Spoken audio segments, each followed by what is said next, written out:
ॐ भूर्भुवः स्वः तत्सवितुर्वरेण्यं भर्गो देवस्य धीमहि धियो यो नः प्रचोदयात् ॐ शान्ति शान्ति शान्तिः Namaste dear friends. In this video I will explain removal of misery by the knowledge of Brahma, the ultimate reality. Brahmavidya, Brahmajnana, Brahmatma Jnana, Atmaikatva Vidya, all these terms are synonyms. This knowledge or cognition extends up to intuitive experience of pure consciousness. Avagati, it is that which culminates in intuitive experience, anubhava here and now. The scriptures say if Brahma, that is the ultimate reality, is known, the paramount goal of human existence, that is Purusartha, accrues. If Atma is known, the note of the heart, Hirda Granthi, that is Avidya, is destroyed. But there are not three entities like Brahma, that is the ultimate reality, the one who cognizes it, and the attainment of that reality. Neither there are three distinct phenomena like the cognizer, the instrument, or valid means of cognition, and the cognized Brahma, the ultimate reality. It may appear to be so from the interpretation of the scriptural sentences or by the process of sublation. It may seem to be like that to the Jnani also. Although the reflection appearing in a mirror may seem to be in the manner, it is so far away from the mirror, hence I am also that much distance away from the mirror. The real situation need not be according to that appearance alone. The difference that exists between Atma Jnana, that is self knowledge, and Atma Ajnana, that is the knowledge of non self, has already been reckoned in the knowledge of an Atman, the division of the type, the knower, Jnana through the valid means of knowledge, Jnana, and the object of knowledge, Jnanaya exist. However, in Atma Jnana, it is not so. Everything is one unitary or plenary intuitive experience alone. There is no rule of law or regulation that all the knowledge that accrues from the scriptural text should be initiatory or prompting in its import.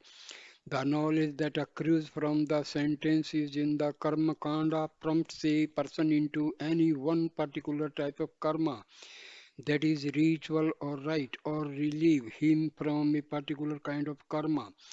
Those qualified or fit persons who have a deep-seated obstinate identification of the type I am a doer, I am an enjoyer, indulge in karmas.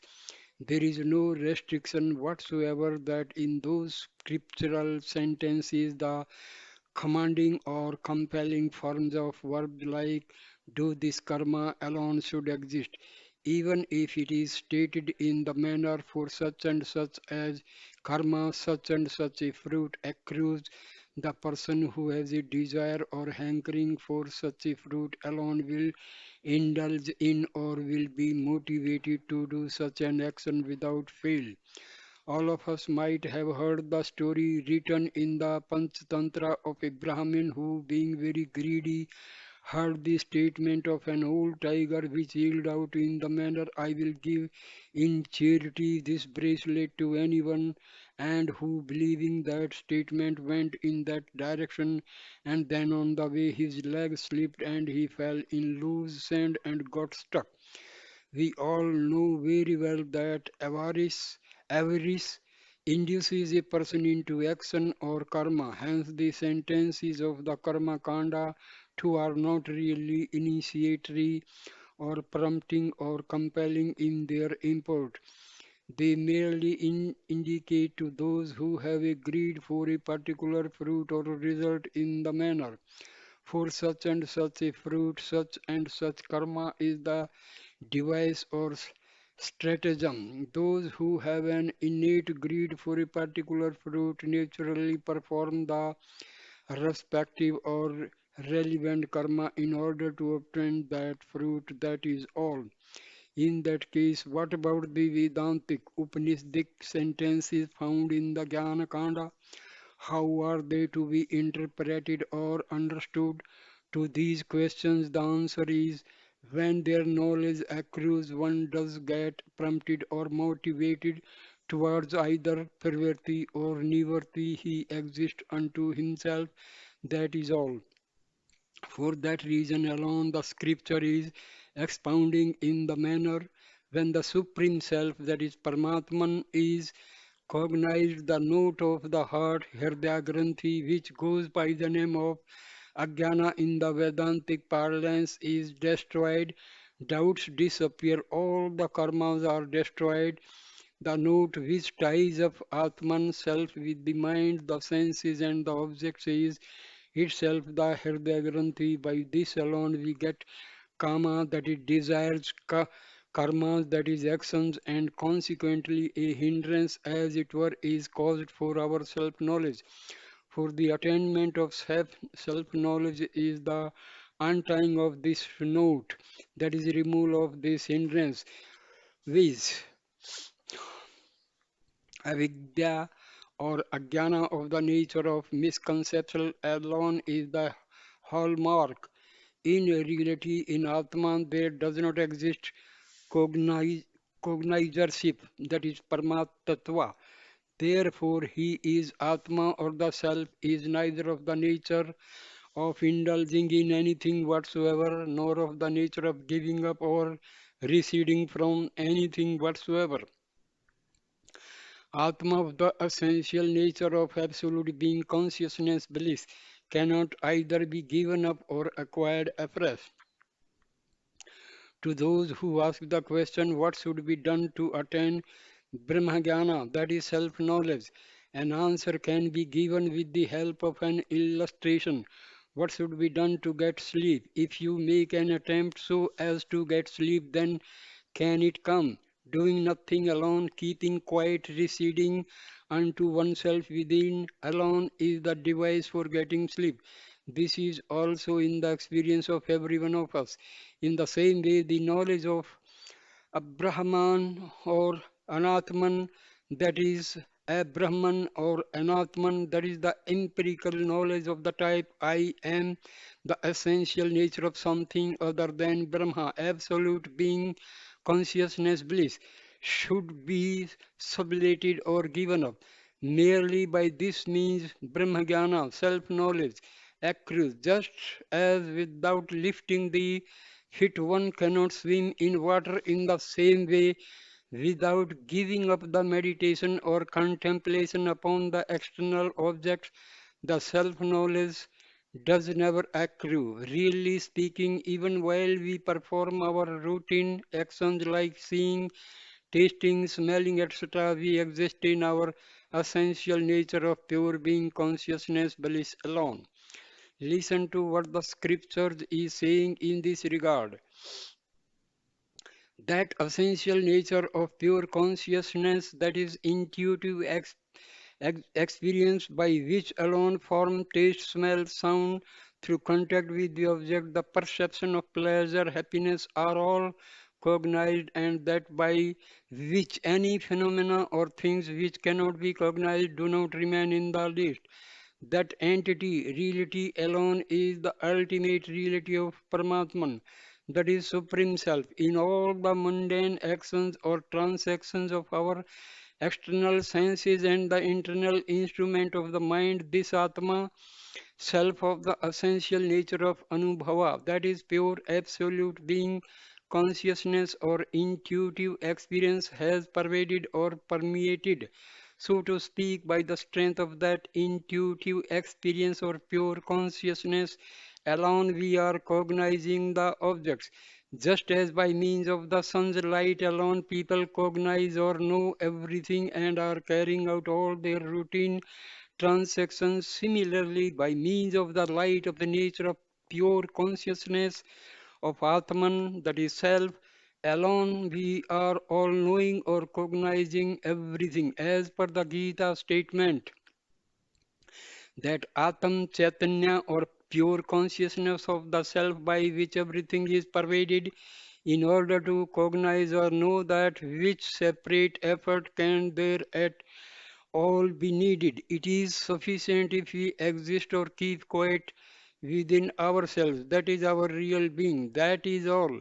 So much alone is enough. Therefore, the meditation or contemplation upon external objects or even concepts totally extraneous or alien to our essential nature of pure conscious, consciousness should necessarily be given up.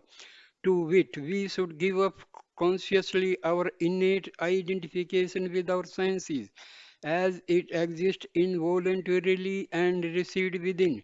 Withdraw the mind inward stage by stage. If this mixing or blending of the senses with the external objects on the one hand and of the mind with the senses and their sensations on the other vanishes, then alone we can remain established in the pure consciousness.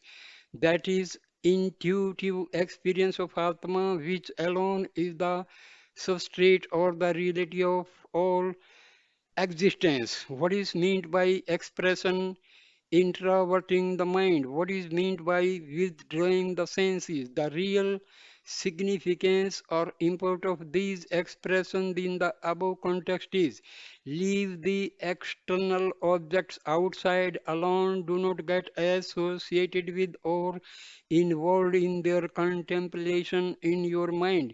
You stand aloof with all equipoise in yourself. This alone is Atam Jnana, that is self-knowledge. The subtle meaning of the statement I got established or I stood still in myself should be fully and clearly understood, discerned.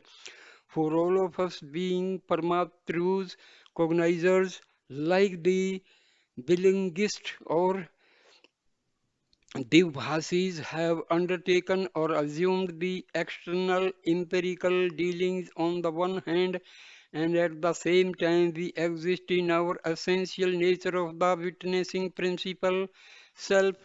We cognizes or intuits everything on the other. If we intuitively reason out and check up our own plenary experiences in toto, it would become evident that the entity of the form of the I notion, which is called Parma, Paramatru, that is cognizer in Vedantic parlance, and also Aham Pratyaya, Gocharva or Gamiha, the is in truth shining in the light of pure consciousness of Atma, which is of the innate nature of intuitive experience.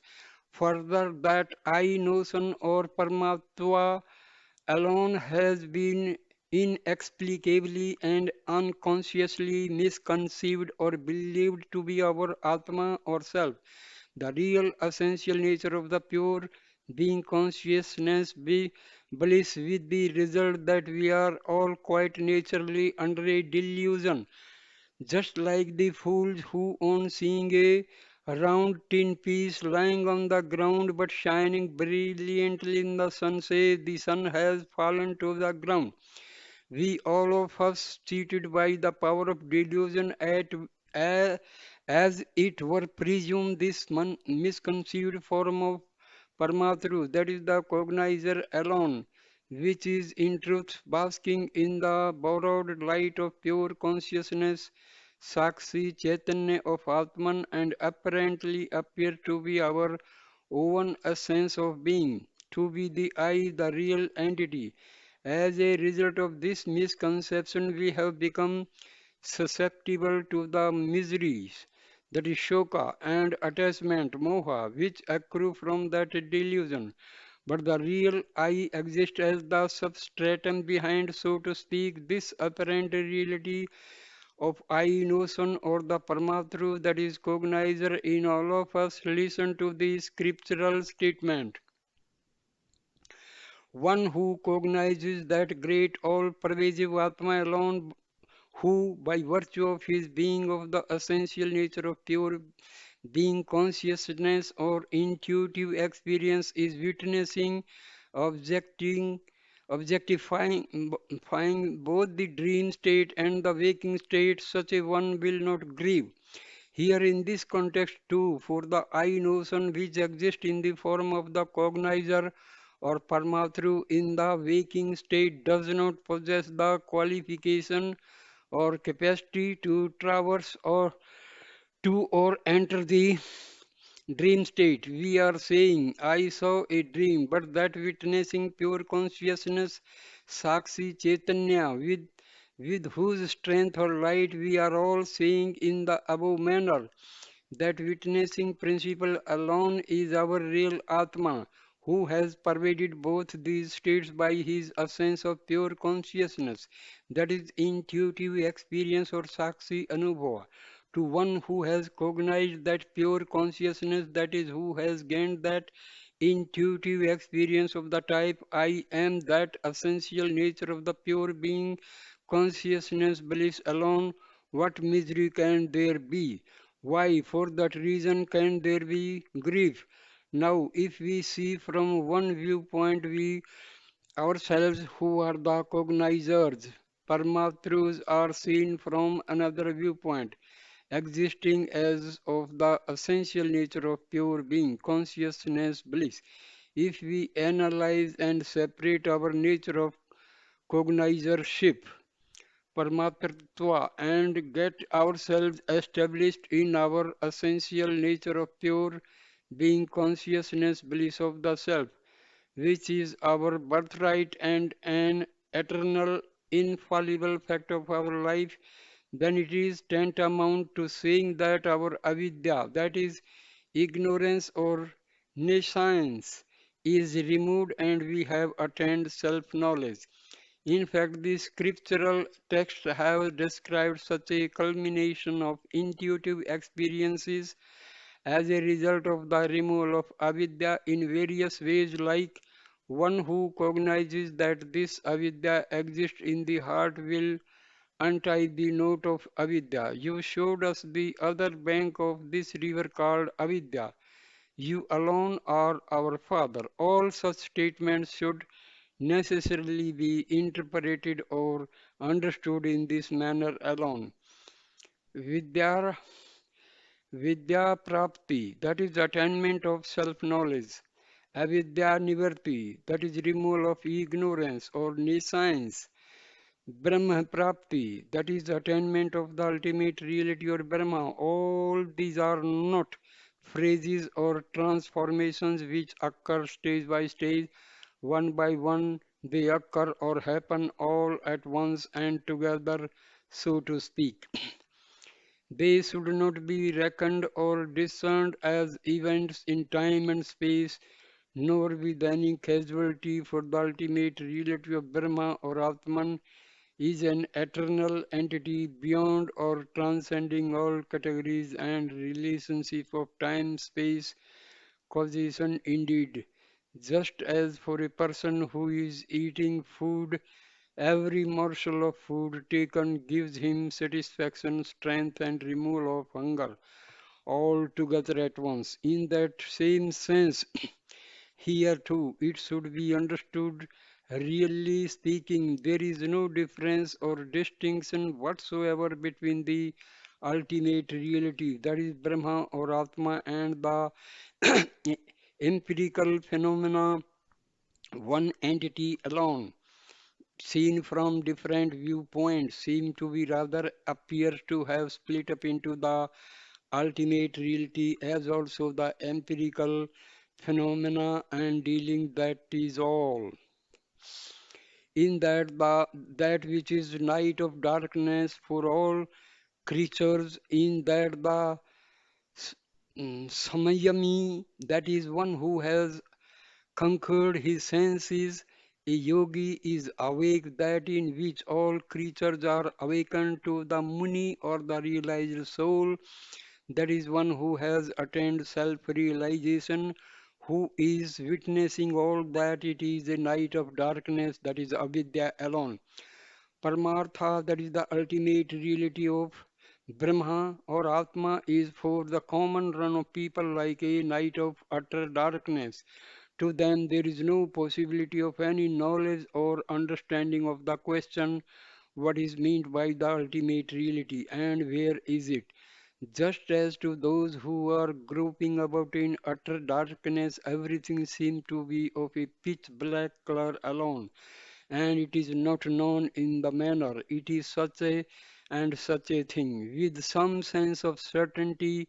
In the same way, for those who are immersed in the utter darkness of ajnana, that is ignorance, if it is if it indicates that there exists an ultimate reality which is of undivided essence of being, of the essential nature of pure consciousness and supreme bliss.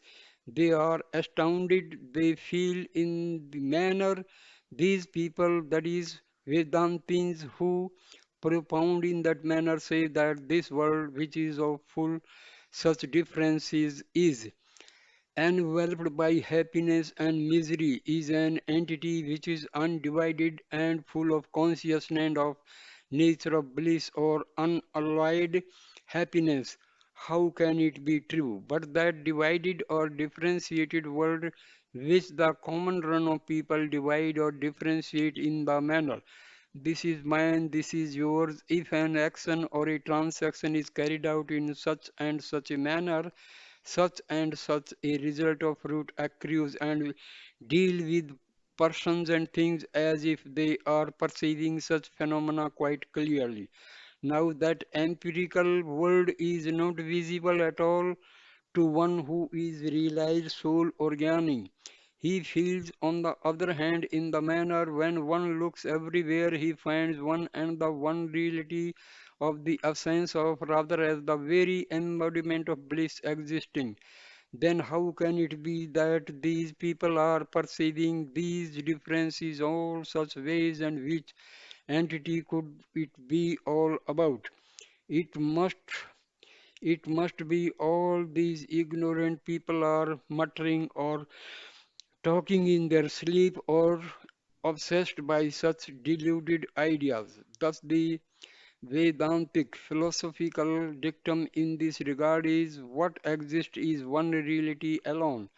From a different viewpoint of the unrefined or uncultured people, that very non-dual or absolute reality itself appears as the differentiated or variegated world to the jnani, that is the one who has attained self-realization. That absolute reality alone appears as an undivided akhanda embodiment of consciousness, that is Chinmatra. In a Vedantic parlance, it is stated that one attained self-knowledge or self-realization. It means that the misconception or avidya, that is ignorance of the nature of superimposition, is removed or has vanished. If it is said one attained atma or selfhood, then it means that he attained self-knowledge or self-realization alone. Once again, the Vedantic dictum in this regard is the disappearance of ajnana or avidya, the attainment of self-knowledge or self-realization, finding out or searching out Atma, that is the self, attainment of Atma, that is the self. All such empirical expressions are mere misconceptions indeed in that absolute sense or in the ultimate analysis from the Sakshi Chaitanya standpoint. To cognize or intuit per se saltum, that all this is Atma alone of the essential nature of pure consciousness or intuitive experience per se, is the mitigation of all miseries or ills of life. and at the same time that is attainment of all those purposes or goals of human existence in toto. So here ends this video. Thank you, dear. Please, please, please subscribe my channel, like the video, share the video, comment on the video. Thank you, dear, dear, dear.